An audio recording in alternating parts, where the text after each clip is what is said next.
नमस्कार दोस्तों इन दिनों में अगर आप अखबार पढ़ते हैं तो अखबारों में ये भी चर्चा है कि आने वाले कुछ समय में, कुछ महीनों में हमारे एक ऐसे बहुचर्चित व्यक्ति को अवकाश प्राप्ति की अवधि पूरी होने पर शायद उसे विदा कर दिया जाए। लेकिन ये लगता नहीं है कि वह व्यक्ति अत्यंत महत्वपूर्ण पदों पर रहते हुए अपने पद से मुक्ति उसे मिल जाएगी, अपने पद से मुक्त कर दिया जाएगा, ये ऐसी संभावनाएं लगती नहीं हैं। लेकिन जिन्होंने भी ये खबर पढ़ी है वो चिंता में ज़रूर डूबे हैं कि अगर ये व्यक्ति अवकाश प्राप्त कर लेता है सरकारी सेवा से, राजकीय सेवा से, तो देश के लिए इसका विकल्प ढूंढना बड़ा मुश्किल होगा। और वह व्यक्ति है अजीत डोभाल। अजीत डोभाल अपने आप में ये कहा जाता है कि जेम्स बॉन्ड का अवतार है, और कुछ एक मामलों में से जेम्स बॉन्ड 007 से भी कहीं आगे ले जाया गया है कि ये जितना ज़्यादा प्रखर राष्ट्रीय सुरक्षा को लेकर है, उतनी प्रखरता अतीत में किसी भी राष्ट्रीय सुरक्षा सलाहकार के खाते में दर्ज नहीं हो पाई।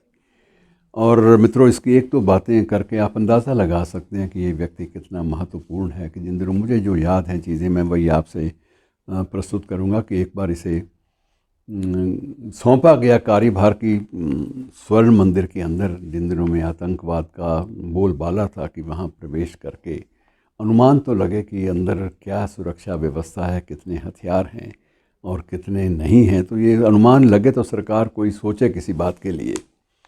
और ये व्यक्ति तब प्रवेश करने में सफल रहा स्वर्ण मंदिर में। पूरी चौकसी के बावजूद ये प्रवेश इसने किया एक आईएसआई एजेंट के रूप में।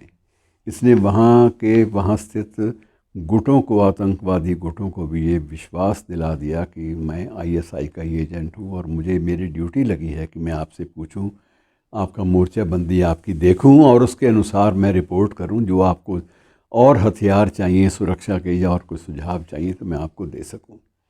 और मित्रों, उन दिनों में ऐसी एक जुर्रत भरी बात और अपनी जान को हथेली पर रख कर राष्ट्र के हित में अंदर जाने वाली बात बड़ी ख़तरनाक एक पहलकदमी थी। बहरहाल इसने किया।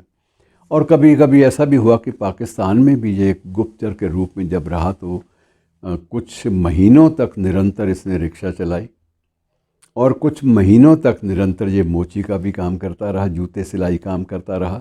एक इतना शिखर पुरुष अपने क्षेत्र का, जासूसी के क्षेत्र का और सुरक्षा के मामलों में इतना ज़्यादा परिपक्व व्यक्ति हर स्तर पर अपने देश की रक्षा के लिए अलग अलग छोटे छोटे रूपों में जीता रहा है। और उसको सम्मान तो खैर वो डिज़र्व भी करता था, और अब भी शायद वो हमारी ब्यूरोक्रेटिक सेटअप में शायद एकमात्र ऐसा अधिकारी है जिसको कैबिनेट मंत्री का दर्जा प्राप्त है। केंद्रीय कैबिनेट मंत्री का दर्जा उसे दिया गया है सम्मान के रूप में। और ये कहा जाता है कि शायद ये भी संभावना हो सकती है कि राष्ट्रीय ख्याति के इस दिग्गज पुरुष को, अजीत डोभाल को, शायद सर्वाधिक पैनी सुरक्षा भी प्रोवाइड कराई गई है, इसलिए कि ये व्यक्ति बहुत महत्वपूर्ण है और इसके प्राण हैं, इसकी ज़िंदगी है, वो देश के लिए अत्यंत महत्वपूर्ण है। इसलिए इस आदमी की हर कीमत पर रक्षा की जानी चाहिए। तो मित्रों, ये कुछ लोग ऐसे होते हैं जो राष्ट्रीय सुरक्षा जिनके लिए बहुत बड़ा एक पग होती है। वैसे आधिकारिक रूप से देखें तो ये 2005 में एक डायरेक्टर इंटेलिजेंस ब्यूरो आईबी के डायरेक्टर के रूप में ये रिटायर हो चुके थे। और दिसंबर 2009 में इनको विवेकानंद इंटरनेशनल जो फाउंडेशन है उसका भी अध्यक्ष बना दिया गया था।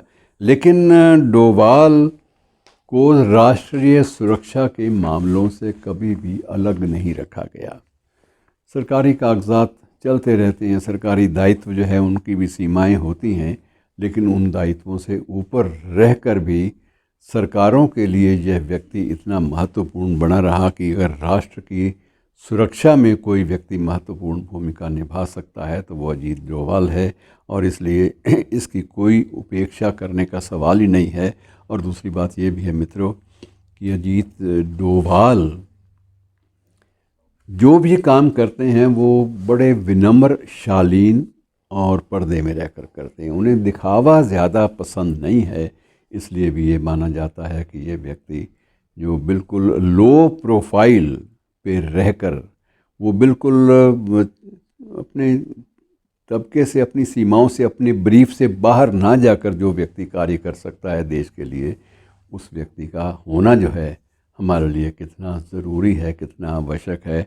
और इसी आवश्यकता के बूते पर वो राष्ट्रीय सुरक्षा सलाहकार के पद पर पिछले कुछ दशकों से निरंतर काम कर रहे हैं। और यद्यपि चर्चाएं हैं कि उन्हें शीघ्र ही सेवा मुक्त किया जा सकता है, लेकिन इस बात की संभावनाएं नहीं हैं कि वो निर्द्वंद्व होकर एक रिटायर्ड ज़िंदगी जिसे कहते हैं उसको वो लीड कर सकें, उसमें रह सकें, ऐसा जीवन व्यतीत कर सकें। ये शायद उनके भाग्य में नहीं है। उन्हें कौन आराम से बैठने देगा। शुक्रिया।